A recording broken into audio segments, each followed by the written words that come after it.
Hello everyone, कैसे हैं आप लोग। आई होप कि आप लोग बहुत अच्छे होंगे और अपनी पढ़ाई को भी बहुत अच्छे तरीके से कंप्लीट और कवर अप कर रहे होंगे।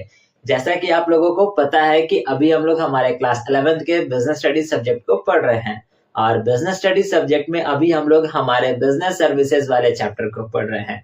और बिजनेस सर्विसेज वाले चैप्टर में अभी हम लोग हमारे चौथे वाले बिजनेस सर्विसेज यानी कि वेयर हाउसिंग सर्विसेज को अभी हम लोग पढ़ रहे हैं। और ये वाला पर्टिकुलर वीडियो हमारे इसी वेयर हाउसिंग का पार्ट नंबर 4 होने वाला है। तो आइए बिना वक्त गवाए बिना देरी किए आज के इस क्लास को, आज के इस वीडियो को शुरू करते हैं और हम लोग पढ़ते हैं हमारे आज वाले टॉपिक को।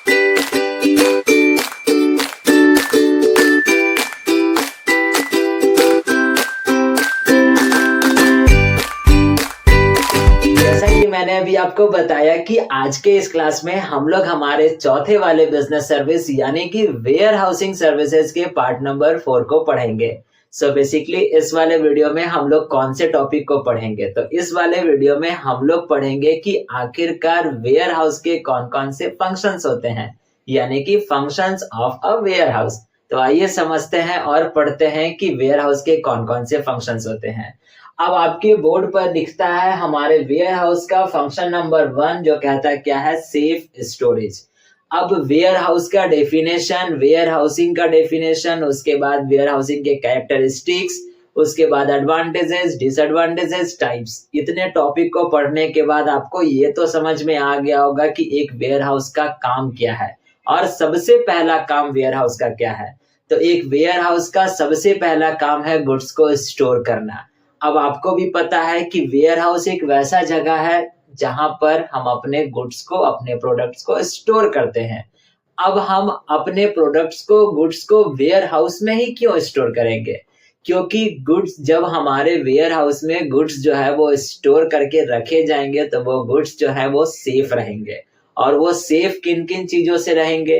बारिश से रहेंगे, धूप से रहेंगे, चोरों से रहेंगे, कीड़े मकोड़ों से रहेंगे और भी बहुत सारे चीजों से वो सेफ रहेंगे। तो एक वेयर हाउस का सबसे पहला और सबसे प्राइमरी काम हमारा क्या हो गया? सेफ स्टोरेज, यानी एक वैसा जगह जहां हमारा गुड्स जो है वो सेफ रहता है। और सेफ किन किन चीजों से रहता है मैंने अभी आपको जस्ट बता दिया। धूप से हो गया, बारिश से हो गया, ठंडी से हो गया, चोरों से हो गया, उसके बाद कीड़े मकोड़ों से हो गया और भी बहुत सारे लोगों से या बहुत सारे चीजों से। तो हमारा गुड्स स्टोर और हमारा गुड्स जो है वो सेफ रहता है। और वो सेफ कहाँ रहता है? तो वेयर हाउस में रहता है। और वेयर हाउस का सबसे पहला फंक्शन या फिर प्राइमरी फंक्शन हमारा क्या होगा? तो सेफ स्टोरेज। देखिए लिखता है क्या, the most important function of warehouses is to store goods safely.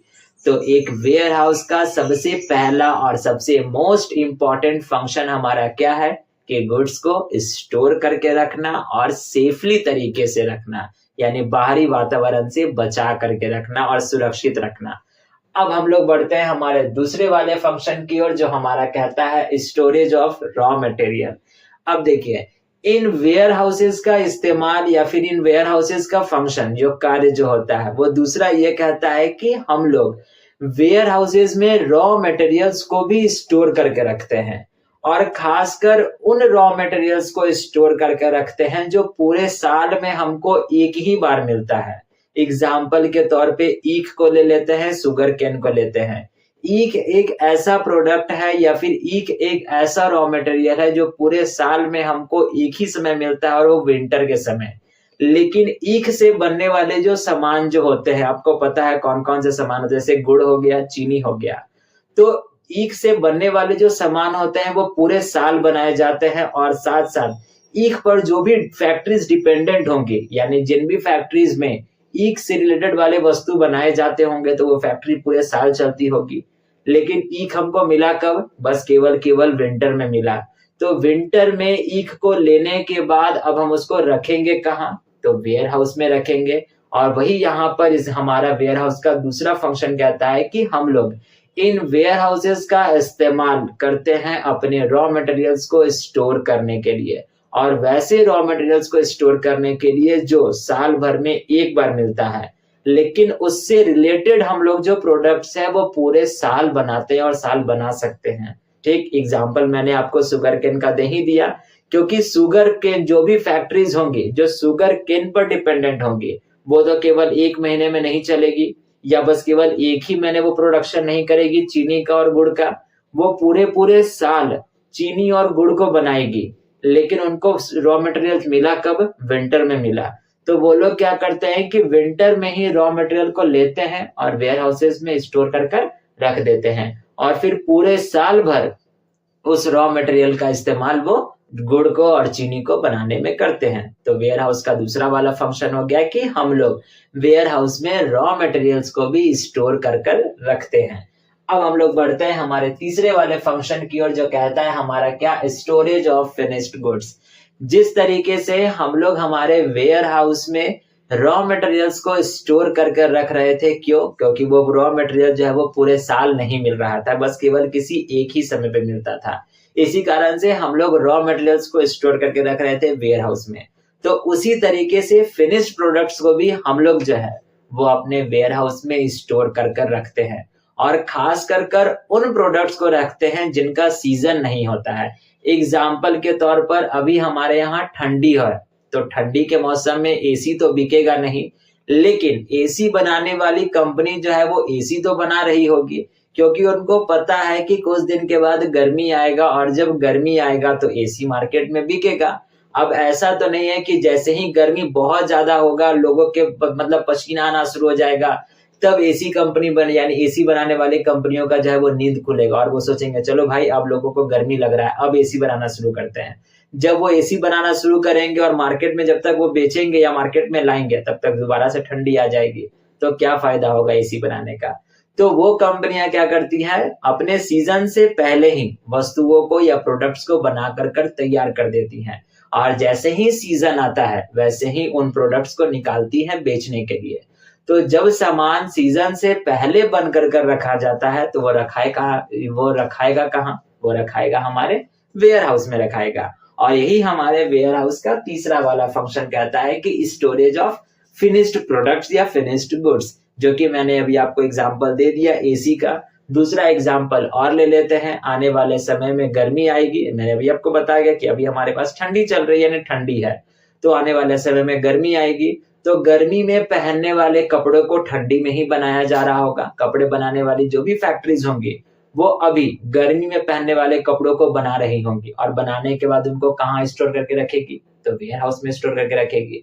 और जैसे ही हमारे यहाँ पर गर्मी का सीजन आएगा तो उन वेयर हाउसेस से उन गर्मी वाले कपड़ों को निकाला जाएगा और मार्केट तक पहुंचाया जाएगा बेचने के लिए। तो ये भी एक हमारा जो होता है वो वेयर हाउस का फंक्शन होता है। ठीक, अब हम लोग बढ़ते हैं हमारे चौथे वाले फंक्शन की ओर जो हमारा कहता है protection of perishable goods. Perishable goods का मतलब मैंने ऑलरेडी एडवांटेजेस और डिसएडवांटेजेस में मैंने आपको बताया है, अगर आपने नहीं देखा है तो कोई बात नहीं है। पेरिशेबल गुड्स हम लोग उन गुड्स को कहते हैं या फिर वैसे प्रोडक्ट्स को कहते हैं जो जल्दी खराब हो जाएंगे। जैसे कपड़ा, ये तो जल्दी खराब नहीं होगा, लेकिन हमारे पास कुछ ऐसे भी प्रोडक्ट्स होते हैं या प्रोडक्ट्स आते हैं जो बहुत जल्दी खराब हो सकते हैं या हो जाते हैं। एग्जाम्पल के तौर पे फ्रूट्स, वेजिटेबल्स, मिल्क प्रोडक्ट्स। तो इन सबको हम लोग कहाँ रखते हैं? वेयर हाउस में रखते हैं। क्यों रखते हैं? ताकि ये फ्रूट्स, वेजिटेबल्स, मिल्क प्रोडक्ट्स जो है वो लंबे समय तक टिके, उनको मार्केट में हम आसानी से बेच सके। और किस प्रकार के वेयर हाउस में रखे जाते हैं आप भली भांति जानते हो, कोल्ड स्टोरेज जैसे वेयर हाउस में रखे जाते हैं जो जस्ट लाइक दैट फ्रीज की तरह होता है। लेकिन हमारे घरों में जो फ्रीज होता है उसका साइज छोटा होता है और इन कोल्ड स्टोरेज वाले जो फ्रीज होते हैं इनका साइज बहुत बड़ा होता है, जो कि एक रूम की या एक फ्लैट की मतलब बराबर का होता है, जहां पर लोग जो होते हैं वो इन खराब होने वाले सामानों को स्टोर कर कर रखते हैं। जैसे हो गया हमारे पास फ्रूट्स, वेजिटेबल्स, उसके बाद मिल्क वाले आइटम्स और भी बहुत कुछ, जो वैसे सामान जिनको यानी जो खराब हो सकते हैं, जिनको डर यानी जिनका डर होता है कि वो वस्तु खराब हो जाएंगे, तो इन सारे के सारे प्रोडक्ट्स को जो है वो उन्हीं कोल्ड स्टोरेज वेयर हाउस में रखा जाता है ताकि वो खराब ना हो सके। और इसी कारण से यहाँ पर कहता क्या है कि वेयर हाउस इन पेरिसेबल गुड्स को प्रोटेक्ट कर कर रखता है, उनको बचा कर कर रखता है। देखिए लिखता है क्या, perishable goods such as grapes, apples will ultimate perish. यानी कहता क्या है कि पेरिसेबल गुड्स वैसे गुड्स होते हैं जो जल्दी खराब हो जाते हैं। एग्जाम्पल मैंने भी आपको बता दिया, फ्रूट्स हो गए, वेजिटेबल्स हो गए, आपके बोर्ड पर ग्रेप्स और एप्पल्स लिखता है। आगे कहता है if these are not stored in cold storage, अगर इन गुड्स को कोल्ड स्टोरेज में नहीं रखा जाएगा तो पेरिसेबल गुड्स वैसे गुड्स जो जल्दी खराब होते हैं, बहुत तेजी से खराब होते हैं, और इनको बचाने का, इनको लंबे समय तक रखने का बस केवल एक ही साधन है, एक ही तरीका है जो हमारे पास कहता है कोल्ड स्टोरेज वेयर हाउस, जहां पर हम इन पेरिसेबल गुड्स को रखते हैं ताकि ये खराब ना हो और मार्केट में हम इनको आसानी से बेच सके। ठीक, तो ये भी हमारा फंक्शन होता है हमारे वेयर हाउस का। अब हम लोग बढ़ते हैं हमारे पांचवे वाले फंक्शन की ओर, जो हमारा कहता है providing security for financial assistance. ये भी मैंने आपको पिछले वाले पार्ट्स में, पिछले वाले वीडियोस में बताया। अगर आपने नहीं पढ़ा दोबारा से पढ़ लेते हैं। वेयर हाउस जो होते हैं वो बिजनेसमैन को बहुत ज्यादा सपोर्ट करते हैं। अब कैसे सपोर्ट करते हैं? पहला तो सपोर्ट कर दिए कि वो उनके फिनिश प्रोडक्ट्स को रखने में मदद कर दिया, उनका फिनिश प्रोडक्ट जो है वो सेफ रह गया। दूसरा, वो रॉ मटेरियल को भी रख सकते हैं वेयर हाउस में। तीसरा, वैसे प्रोडक्ट्स को रख सकते हैं जो सीजनली बिकते हैं। चौथा, पेरिसेबल गुड्स को भी वो रख सकते हैं। और पांचवा, द मोस्ट इंपॉर्टेंट फायदा जो होता है वेयर हाउस का, वो ये कहता है कि जब किसी भी एक मैन्युफैक्चरर को या ट्रेडर को पैसे की आवश्यकता होती है और जब वो किसी से लोन लेने के लिए जाता है, तो उनके लिए ये वेयर हाउस जो होते हैं वो एक प्लस पॉइंट बनकर कर सामने आते हैं। सामने वाले कंपनी को या बैंक को या किसी भी इंसान को जिनके पास वो लोन लेने के लिए जाएंगे, उनको कहेंगे कि देखिए मेरा इतना का सामान जो है, जो कि मेरे वेयर हाउस में है, और जैसे ही ये सामान बिकेगा या आने वाले सीजन में जब ये सामान मेरा बिक जाएगा, वैसे ही हम आपके पैसे को लौटा देंगे। तो सामने वाली पार्टी जो होती है वो उस व्यक्ति पर एक अपना ट्रस्ट बिल्ड करता है कि चलो भाई इसके पास तो सामान है ही, तो जब इसका सामान बिक जाएगा तो ये हमको पैसा तो वापस लौटा ही देगा। अगर नहीं बिकता है तो हम इसके सामान को सीज कर लेंगे और अपने हिसाब से बेचेंगे। तो ये भी एक हो गया। तो ये होता है हमारा फंक्शन नंबर 5, जो हमारा कहता है कि वेयर हाउस जो होते हैं वो फाइनेंशियली असिस्टेंस प्रोवाइड कराता है। ठीक, अब नेक्स्ट हम लोग बढ़ते हैं हमारे छठे वाले फंक्शन ऑफ वेयर हाउस की ओर, जो हमारा कहता है equilibrium between demand and supply. आप लोगों ने इकोनॉमिक्स में पढ़ा होगा या आप लोग पढ़ भी रहे होंगे कि हमारे सोसाइटी में वस्तुओं का जो डिमांड और सप्लाई दोनों बराबर होना चाहिए, और अगर डिमांड और सप्लाई अगर बराबर होगा, उन दोनों के बीच में इक्विलिब्रियम अगर होंगी, तो वो किसकी वजह से होंगी? इन्हीं वेयर हाउसेस की वजह से। क्योंकि जब हम अपने बनाए हुए गुड्स को वेयर हाउस में रखेंगे और जैसे ही हमारे मार्केट में डिमांड बढ़ेगा तो हम तुरंत से सप्लाई कर पाएंगे। अगर मार्केट में डिमांड बढ़ गया और हम सप्लाई ही नहीं कर पाए तो फिर क्या होगा? तो बहुत ज्यादा दिक्कत हो जाएगा। तो डिमांड और सप्लाई को अगर कोई मेंटेन कर कर रखता है और उन दोनों के बीच में एक इक्विलिब्रियम लाता है, तो वो कौन लाता है और किसकी वजह से होता है? तो इसी वेयर हाउस की वजह से होता है। क्योंकि अगर वेयर हाउस होता ही नहीं तो हम सामान बनाते ही नहीं एक्स्ट्रा, और जब सामान एक्स्ट्रा बढ़ता ही नहीं तो मार्केट में जाहिर सी बात है कि डिमांड बढ़ता, लेकिन हम तो उस डिमांड को पूरा नहीं कर पाते, हम सप्लाई नहीं कर पाते, जिसकी वजह से कहीं ना कहीं हमारे कंपनी पर या हम पर नेगेटिव इम्पैक्ट पड़ता। तो डिमांड और सप्लाई को अगर मेंटेन रखना है, बराबर रखना है और स्टेबल रखना है, तो उसके लिए हमारे पास वेयर हाउस का होना सबसे ज्यादा जरूरी होता है। वही देखिए यहाँ पर लिखता है when demand rises, यानी जब डिमांड जो है वो बढ़ती है। इसका डिमांड का डी छूट गया है, आप लिख लीजिएगा। when demand rises, supply from the warehouses is increased, यानी जैसे ही मार्केट में डिमांड बढ़ती है वैसे ही सप्लाई को भी बढ़ाया जाता है। और सप्लाई बढ़ेगा कब? जब हमारे प्रोडक्ट जो है वो वेयर हाउसेज में रखे हुए होंगे तब। ठीक, अब हम लोग बढ़ते हैं हमारे 7वें वाले फंक्शन की ओर, जो हमारा कहता है मीटिंग फ्यूचर डिमांड।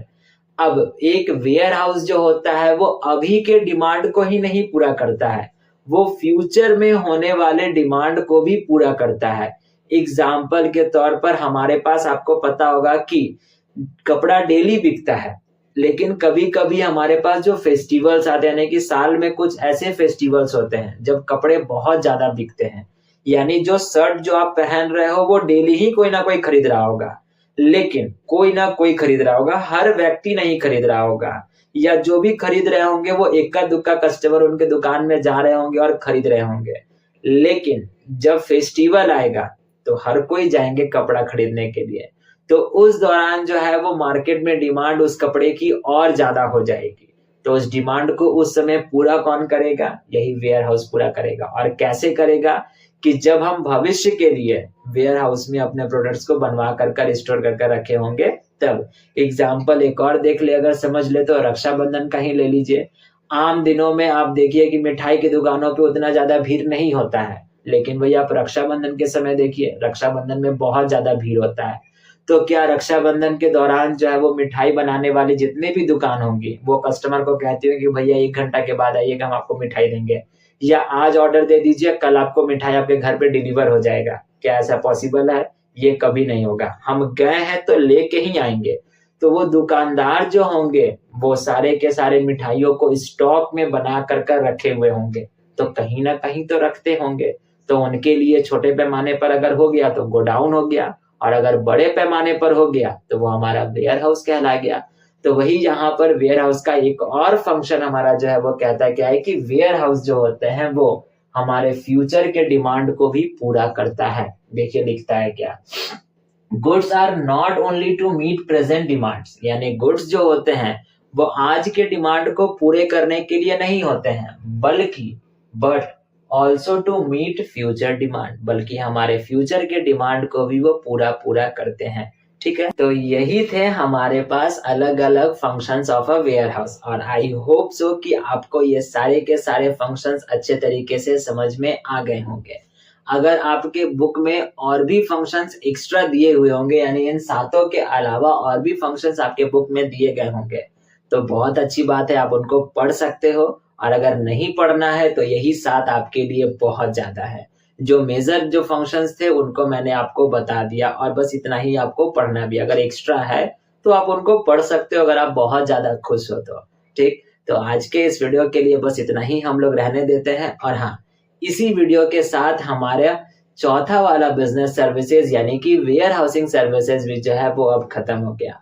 तो आज के इस वीडियो के लिए बस इतना ही। अगर आप वीडियो को यहाँ तक देखे हो, ये सारे के सारे पॉइंट, सारे के सारे फंक्शंस अगर आपको अच्छे तरीके से समझ में आ गए हैं तो वीडियो को लाइक करके जाइएगा। चैनल पर नए होंगे तो चैनल को सब्सक्राइब भी कर लीजिएगा और अपने फ्रेंड्स के साथ शेयर भी करते जाइएगा। और लास्ट जाते जाते एक प्यारा सा कमेंट भी करते जाइएगा।